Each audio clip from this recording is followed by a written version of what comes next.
Alright, good evening folks, it's Enforcer Matt, and welcome back to another short war video, and today we're getting very big news coming out of Romania. We're learning that during last night's attack by Russia on the Ukrainian port of Izmail, a Russian-Iranian drone crossed over into Romania's airspace, and also crashed right on their territory next to a village, and obviously that's a very big deal because Romania is a NATO country, and we'll have to wait and see what the response is from NATO. We're also hearing as well that Sweden, along with NATO itself, are planning on sending a battle group to the northern part of Finland in preparation for any future Russian escalation that might happen toward the alliance. And we're also hearing as well that some of Ukraine's battle plans have leaked, and Syrskyi is now addressing that on United 24 media. But with that, let's go ahead and jump right into our first piece of news, which goes to Status 6 military and conflict news. And like I mentioned just a moment ago, last night we learned that Russia struck with a Shahed 136 attack drone hitting the Ukrainian port of Izmail, located on the Danube River on the border with Romania last night. It also says there are reports that at least one drone could have exploded on the Romanian side of the border, but there's no confirmation as of this moment. And this report right here actually came out last night, which we reported on our nightly war news stream, and we could not verify that a drone from Russia's side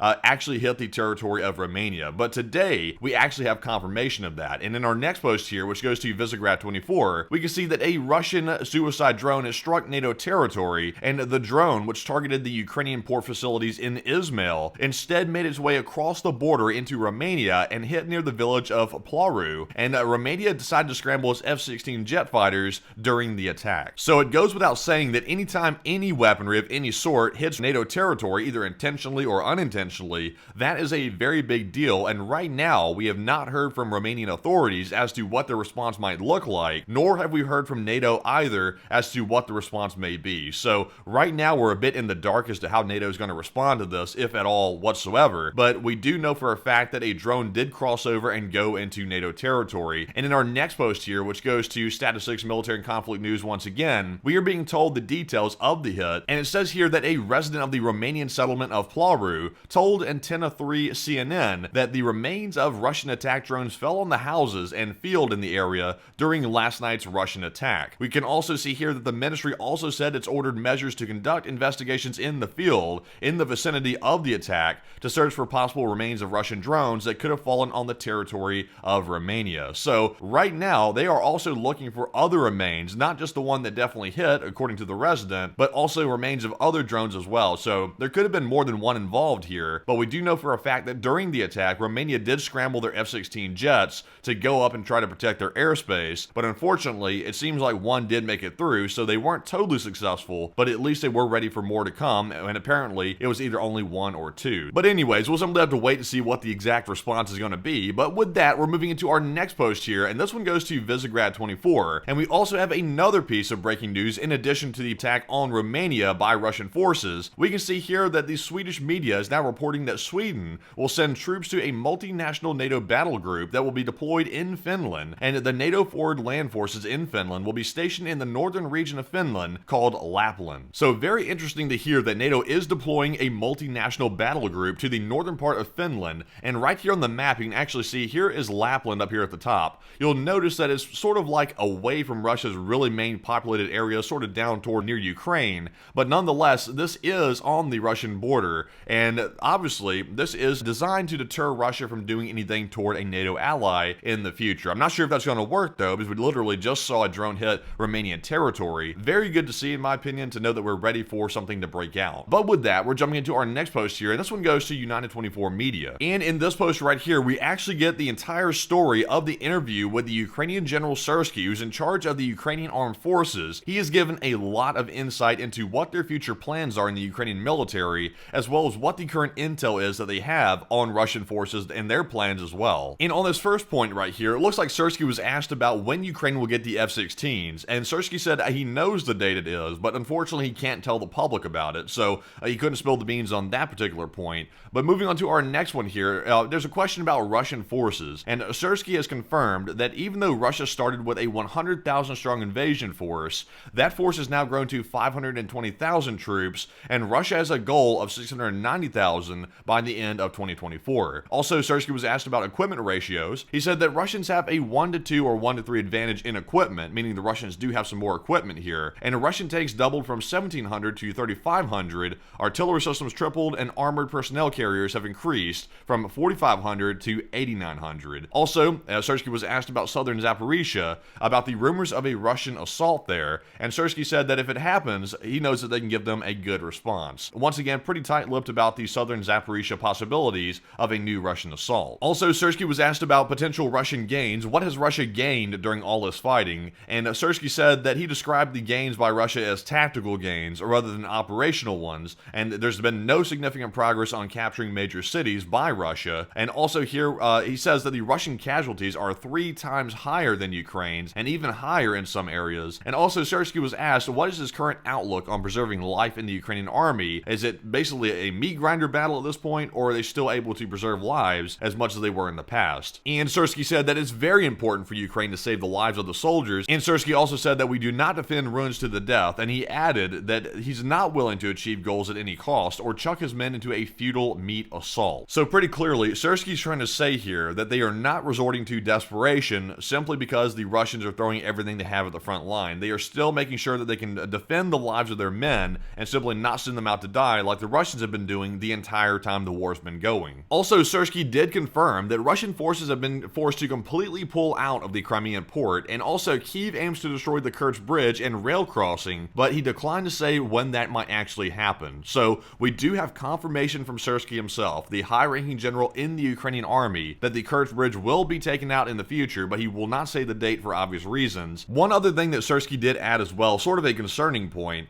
they said that they're having a hard time finding new recruits. He said finding replacements for fallen and injured soldiers is a pressing challenge, even with the conscription age in Ukraine recently being reduced from 27 to 25. But overall, though, it's very promising sounding. It sounds like Syrski has things under control. It sounds like they're still taking the lives of their men into consideration when they choose to do these certain battles here. Overall, not bad at all, and also good to hear from Syrski in this very detailed interview. But with that, we're moving on from this article right here and moving into our next one, and this one goes to Max24, and we're learning also from Syrski that Ukraine will not use F-16s on the front line when they eventually get them from the west, and the fighter jets will be used to strengthen air defense, and F-16s will destroy Russian cruise missiles and strike ground targets, but will remain 40 plus kilometers from the front line due to the risk of being shot down. So this is actually not that entirely unexpected, because remember, right now Ukraine's only been promised to get 6 F-16 jets in the coming days or weeks, and they have not been promised a whole bunch of jets to arrive in the near term. So Ukraine cannot risk these jets getting shot down, because if they lose 1 or 2 of them, they're already down to about half the jets they originally received, which they simply can't afford to take. But with that, we're moving on to our next article here, and this one goes to Blaskovka. And we're also hearing that the German defense company Rheinmetall has officially received an order for the construction of the ammunition plant in Ukraine, and the price of the order is about 3 figures in millions of euros, and construction equipment and other necessary resources will be delivered to Ukraine in the near future, and munitions production is planned to begin within 24 months. And also, big props to Rheinmetall for taking this risk right here, because by building an ammunition plant directly in Ukraine, I'm sure that will be a priority target just like the F-16s will be, because that will be a massive propaganda victory for the Russians to be able to say they took out a Western defense company's facility right in the middle of Ukraine. So this is a big risk by Rheinmetall, but certainly it will help Ukraine a ton to have ammunition manufacturing right there in their country. And with that, we're moving into our next article here, which goes to Status 6 Military and Conflict News. And we're also hearing some very interesting piece of information right here, that the Russian Pantsir S-1 short-range air defense system was recently destroyed as a result of Ukrainian strikes with GMLRS rockets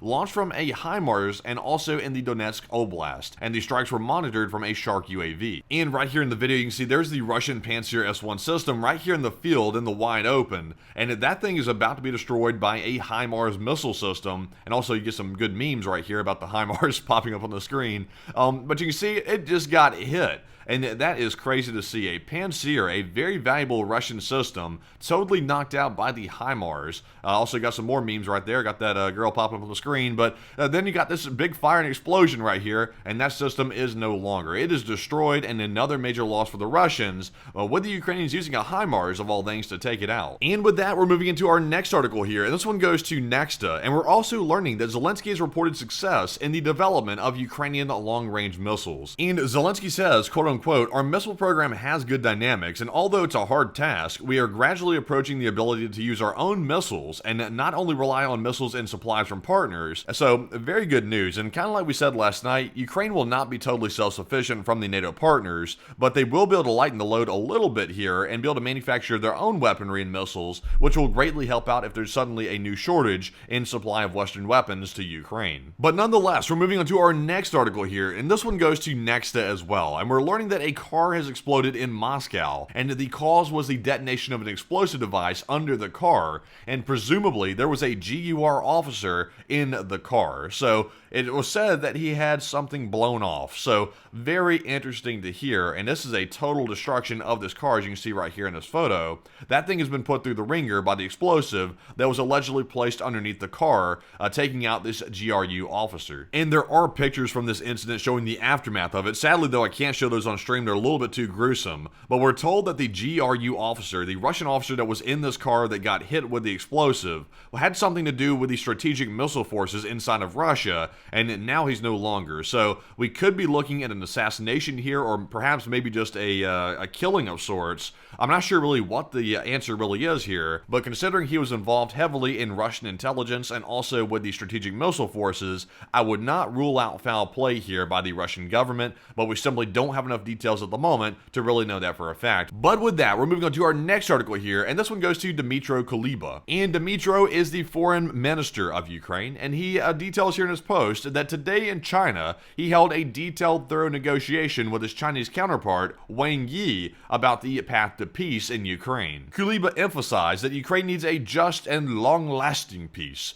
and not just an illusion of peace, and he appreciates that the position was reciprocated, and he said that we agree that all forces must work together to find common ground on the path of restoring true peace in accordance with the principles of the UN Charter, and he also says that he discussed with his Chinese counterpart the bilateral agenda, whatever that is, and he said, I thanked Minister Wang Yi for his hospitality and extended an invitation to visit Ukraine. So what we see here is a Ukrainian courting of Chinese officials. Honestly, I don't think that Ukraine should buddy up with China. That's not a good idea for a couple of different reasons. Number one, China does not respect other countries' territorial integrity. That's why they want to invade Taiwan. And number two, China is responsible for major atrocities within their own country that Ukraine talks about Russia committing. And also, not to mention, China is actually helping out Russia with weapons technology and also satellite imagery. So, you know, to buddy up with China, that's a little bit of an interesting take. And also, Kuleba mentioned that he wants to restore true peace in accordance with the principles of the UN Charter. But considering China violates the UN Charter all the time with all these different things I just mentioned, I wouldn't put any faith into China doing this with the UN Charter. So it is concerning to see from a Western perspective that Ukraine is seeming to open up to China with open arms. And also here, just as proof of what I was saying a moment ago, we saw from yesterday from Null Reports that China is providing Russia with satellite reconnaissance information for its war against Ukraine, according to Bloomberg.